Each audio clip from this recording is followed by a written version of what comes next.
PK, it's Melbourne Derby week, always a momentous week for the A-Leagues. What's the feeling in the camp heading into the big day tomorrow? Yeah, excitement. Everyone wants to play and be involved in these games. But we're preparing as normal for tomorrow's game. Looking at initial ticket sales, it's looking like tomorrow night could possibly be one of the biggest crowds, if not the biggest crowd we've had since the pandemic. Just what will that do for the boys being able to play in front of such a loud, large crowd? Yeah, I think it's great for obviously both teams, but also I think it's great for our game.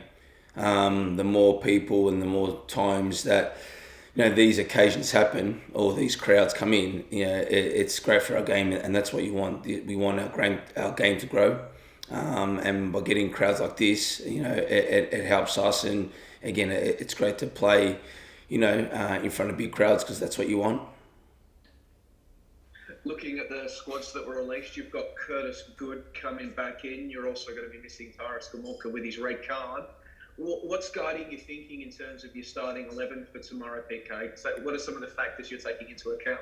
I need to see how training goes first. See how everyone pulls up. Then I'll have a look at some other things and take it from there. But I don't really need to change too much. But I just want to see how the boys pull up, and then I always make my decision after training.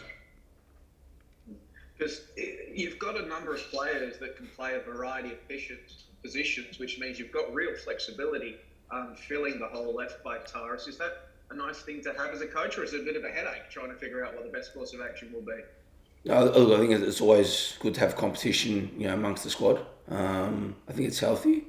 But again, I need to see how everything works out first and see how everyone pulls up.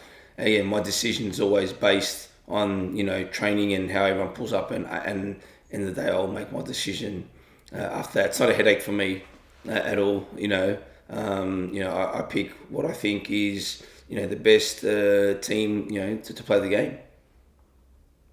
Does the fact that you'll be coming up against the high-powered quartets of the likes of Nani and Nick D'Agostino play into your thinking as well? No. They're good players. It is what it is. But we worry about ourselves and how we approach it. You have generally had the wood over Melbourne victory in your time as a head coach, barring the last meeting where they used a really good first half to secure a 3-0 win. Obviously, some players have changed, but there's a lot of familiar faces. The coaching staffs are the same. What lessons have you taken from that last meeting? I think we're in a bit of a different sort of scenario, especially the last game when I look at it. We had a few injuries. Again, I'm not shying away that Melbourne victory were better in the first half and pretty much the game. Like that's no doubt in that. I will pay my respect for that. But obviously, scenarios have changed. The season's different. It's a new season. So, every year is different. I don't go on the past. I just look to tomorrow and I treat it on face value. Earlier in the week, Jamie was talking about how he enjoys playing against Victory because they come out and they try to take it up to you. They want to win the game. They play to win, not to avoid losing. Is that refreshing for you as a coach as well, to have that challenge? Yeah, look, I don't like to speak too much about opposition teams because I don't want to disrespect anyone, But I've said in previous times, it's two teams, trying for 90 minutes, going the hardest, and it's no different tomorrow. It was probably no different last week when we played against Brisbane. It's just a difference in terms of two Melbourne teams, which is obviously a derby game. So. Look, I can't really speak on behalf of them, but, I'm sure it's going to be, two teams, going for it for 90 minutes. Also speaking with Nick D'Agostino earlier in the week, he talked about how, I'll quote him, they copped it from Tony Popovich after that game and they're going to try to play with a lot more aggression this week. What do you have to do with your side to make sure that they don't get blown away by that aggression and they can match it once the opening whistle blows? I think first and foremost you have to compete, and then the rest always takes care of itself. But again, obviously Nick said that, okay, but I need to prepare my team the way we want to go about it. Because obviously you want your boys to never take a backward step. They're always pressing. They're always being aggressive in their tackles. What's the secret to controlling aggression and making sure that you're aggressive in the right way and not just getting yourself booked 5 minutes into a game? I think it's something you can't control the individual. Like it's sometimes the games are emotional, but I try and tell the players to do it in the right way.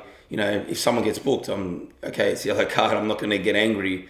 Sometimes it is what it is. No one goes to hurt anybody or be malice. Sometimes it's the wrong timing.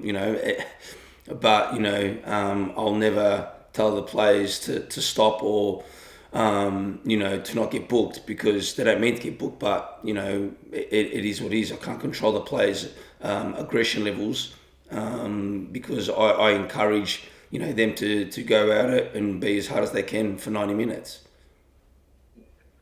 You've also had another body in training recently join you, Trent Sainsbury, ahead of the World Cup. What's his presence been like for the group? I imagine it's pretty good for your attackers to train against the Socceroos defender week in and week out. Yeah, he arrived yesterday with us. Again, we're happy to have him and help. Obviously him, the Socceroos and the country. So look, for us, it's great to have him in. We'll give our best and do our best to get him to where he needs to be. End of the day, Graham will pick the squad. But we'll try and get him as ready as possible, and it's great for obviously our players and even our youngsters that he's here. Potential January edition, PK, Trent Sainsbury? Oh no, I don't think so. I don't think so.